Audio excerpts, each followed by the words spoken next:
Amahoro y'Imana abane nawe nshuti y'umusaraba dusangiye amakuba no kwihangana biri muri Kristo Yesu. Ndagusuhuje nanone mu izina ry'uwapfuye akazuka Kristo kandi umwana w'intama w'Imana. Turamenyeranye cyane, turaziranye nk'abagenzi bajya mu ijuru. Munyemerere mbere yuko ntambutsa izi message buno butumwa nahawe, hanyuma tubanze dusenge.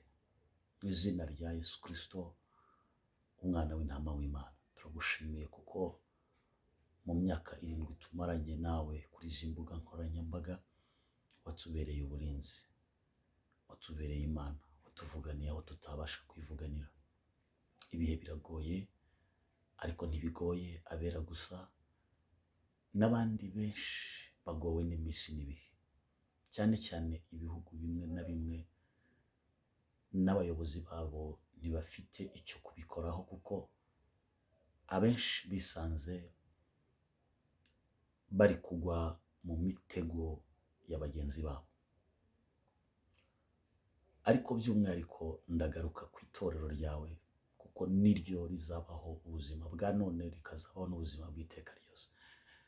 Uyu muntu uherereye Australia, uherereye Canada, uherereye mu Bufaransa, uherereye ku migabane itandukanye y'i Burayi ndetse na hano mu Rwanda ndetse na Uganda, Kenya, Tanzania, komeza umutima we kugira ngo adateneburwa n'iminsi n'ibihe. Ndasenze mu izina rya Yesu, imirimo yawe, imbaraga zawe bikore ibidasanzwe muri uyu mwanya. Bisabye mbyizeye kubw'umwami wacu Yesu Kristo, amen. Bene data bakundwa muri Kristo Yesu, ndagira ngo mbagezeho ubutumwa Imana yongeye kumpa, nubwo yampaye mbere nanone bitari nonaha, ariko kandi ni ibintu mvuga ntuje kugira ngo buri wese abashe kubikurikira yitonze. Reka ngusabe aho uri, ntazi ngo ni hehe, niba udafite umwanya ibi bintu ntubikurikire nonaha, uzi kubikurikira wabonye umwanya, kuko imbere gatoya benshi baraza kubibona. N'ubuhanuzi Imana yampaye, ariko buraza kwihuta cyane. Ndabizi bamwe bashobora kuvuga bati ariko wowe buri munsi Imana igutuma ko igutuma wagiye usenga ntubivuge. Simbivuga. Wowe se urinde wo kuvuga uti Imana ivuge duceceke? Wowe ariko kugira uburenganzira bwo kuvuga. Ibyo byaba ari bisa naho ari nko kudakunda abera b'Imana. Umwana wese yishimira kuvugana na se, kandi umubyeyi wese yishimira kumva ijwi ry'umwana, n'umwana yishimira kumva ijwi ry'umubyeyi we. Reka kwanza nihute kuko ibyo byose mba mbifiteho umwanya munini, sinzabuza uvuga kuvuga, ariko anytime hariho urubanza ku bakereza, hariho urubanza ku batabyemera. Imana yarambwiye ngo nze mbwire abantu ibintu byo kuyimenyera, ngo bamwe bayifashe nka mugenzi wabo. Irambwira ngo uzambwirira abantu akamenyero ndagahaza, niko yambwiye. Ese iyo wahaze ibintu ukora iki? Ukura mu nzira ibyo wahaze. Abantu bamwe na bamwe bashaka ngo turwane ishyaka ritari ngombwa. reka mbibutse ko Imana iyo ivuze ngo wirara ku isi ntuharara. Nta wundi, nta ukomeye,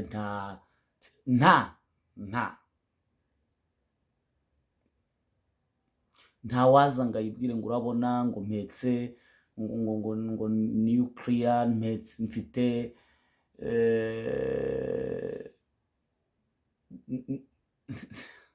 ibitwaro kirimbuzi, ntawe.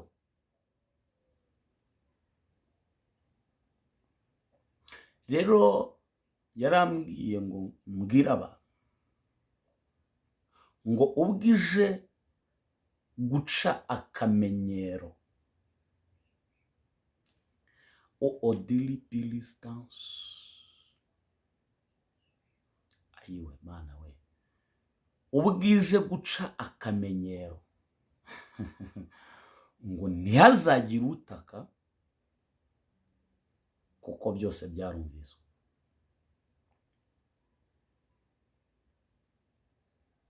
Byose byarumviswe. Nagiye kubona mbona umuriro uri guca mu kirere, umuriro waka udafite ikintu kiri kuwasa. Mbona uwo muriro uri gutwika abantu. Imana irambwira ngo ese mu buryo bw'umwuka umuriro usobanura iki? Mana nzi ko usobanura imbaraga zidasanzwe n'igitinyiro. Irambwira ngo ugende umbwirira abantu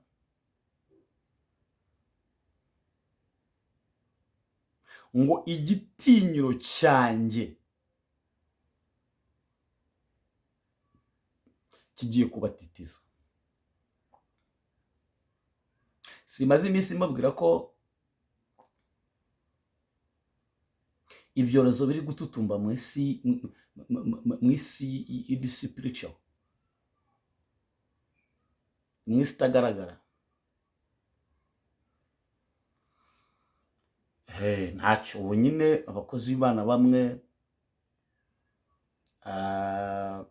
bari mu gatebo k'abesikoro, bari mu gatebo kabarya tw'abandi, bari mu gatebo, turi mu gatebo k'abantu nyine badafite ipfune na ruguru. Ariko igihe kimwe Imana yaramwenga, igihe kimwe n'ubu butumwa bwo kuri YouTube dutambutse ngo igiye kubuhagarika. Umuntu rero kuvugana n'Imana, bimwe uba wicaye mu kabari ukadukurikirana turi guhanura, ugatukana, ukavugana. Reka nkubwire ko hari igihe bigiye kugira iherezo.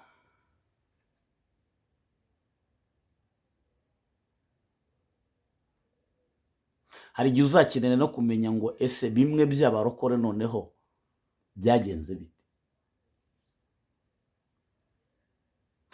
Ubu nabwo abantu bamwe ku isi bazi ko bacecekesheje Imana, ariko reka mbabwire, Imana iravuga mu buryo butandukanye kandi bwinshi.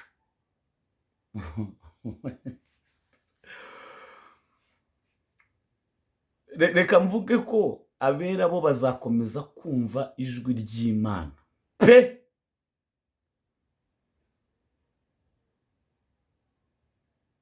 Nta muntu n'umwe ku isi wahagarika imvugo y'Imana.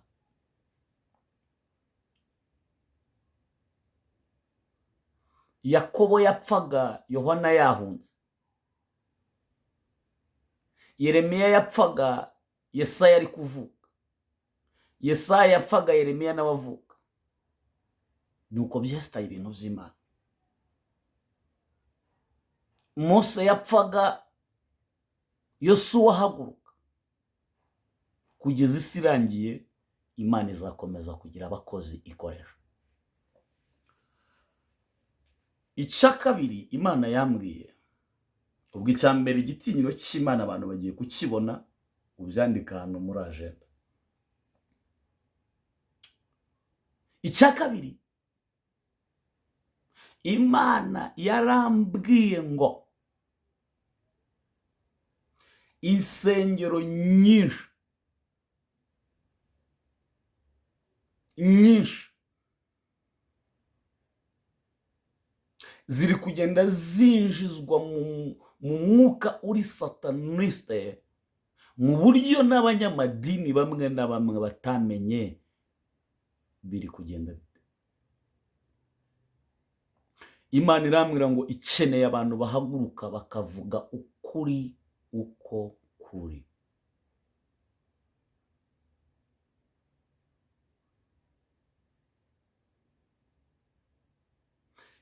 Imana mu kuri nta kintu twayiburanye, yewe twararwanijwe bihagije, twafungiwe amasoko bihagije, twafungiwe amayira bihagije, twatangiwe ibirego bihagije. Dawidi yaravuze ngo iyaba Uwiteka atari we wari mu ruhande rwacu ubwo abantu baduhagurukiraga, ngo baba baratumize bunguri tukiri bazima.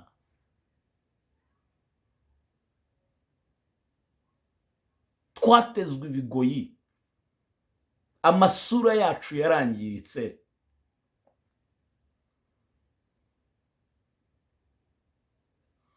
Ariko nta kintu dushinze Imana mu ruhande rwayo.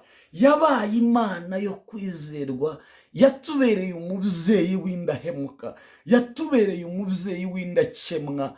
Imana yatubereye uruvugiro, yatubereye umuvugizi, yatubereye ibyirato, yatubereye imbaraga, yatubereye alelastibola selegod bilivo lato de distance, yatubereye ubwuga.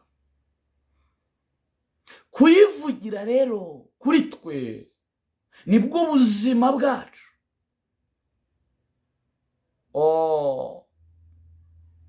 Imana rero irambwira ngo mureke abayoboka Satani bamuyoboke kuko barabyemerewe, ariko mureke abandi tuyizera tuyizere. Suko tutari babi, suko tutakoze bibi, suko tudakora ibibi, ariko twihanganira buri munsi. Imana ni umubyeyi w'inkoramutima, Imana niyo inezeza imitima y'abera, kandi Imana niyo mbaraga zacu. Imana irambwira rero ngo insengero nyinshi ziri kuyisakuriza. Ibi ubwo mbivuze ndi umupasitori barampitana noneho ngo ikimenyetso nuko indirimbo ziririmbwa mu nsengero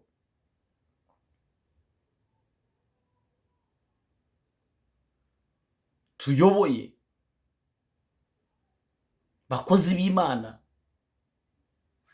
ntabwo ziri kumvikana kubera ko nta kirimo.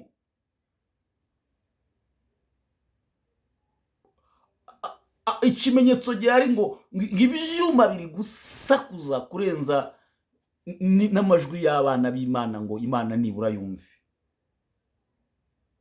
Imana kandi yumvira mu bantu, ikanumva ku giti cyayo. Rero ubundi byaje bite ngo anniversaire z'abantu zibere mu nsengero? Anniversaire ni ubundi ibyo bintu, Mana mfasha, ibi bintu ni ibiki? Ni umutsima muba muzaniye Imana. Anniversaire ni igaburo ryera. Anniversaire na amaraso champagne ku ruhimbi.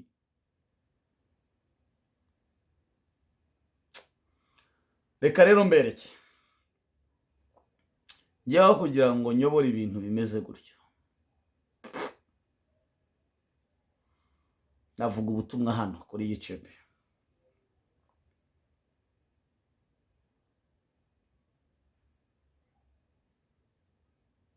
Imana irababaye, Imana irababaye ku rwego rukomeye.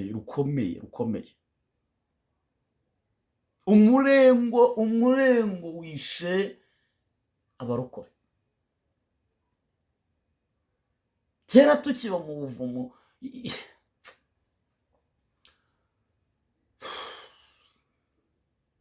Imana iturengere. Nari mvuze ngo Imana iturengere. Imana irambwira rero ngo insengero nyinshi n'indirimbo nyinshi n'ivugabutumwa riri gukorwa ritandukanye, ibyinshi biri kuyisakuriza. Ngo rero abantu muri mu nsengero mugabanye gusakuriza Imana. Ibintu bimeze nk'amakinamico mu byihorere, izo za estarasiyo ni muzihorere, cyangwa mwerewe muvuge ngo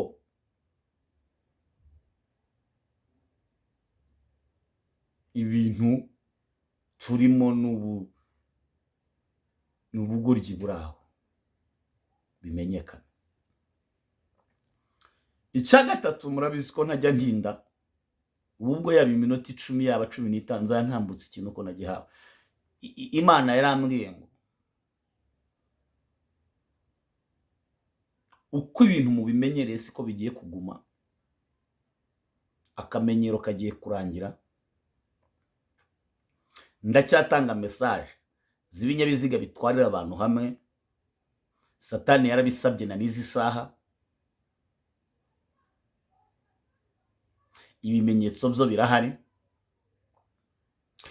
Gufata urugendo mbere yo kugenda senga, niba uri bugendere mu kinyabiziga kitwariye abantu hamwe.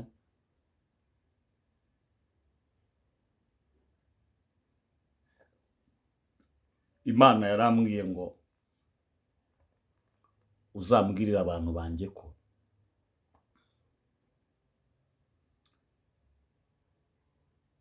bimwe mu mikino bari gukina nyihaze. A message nziza nahawe rwose, n'ibyo Imana yari yantumye. Yesu abane namwe, Imana ibarinde. Natangiye senga ariko sisonza senga kuko niko nayobowe.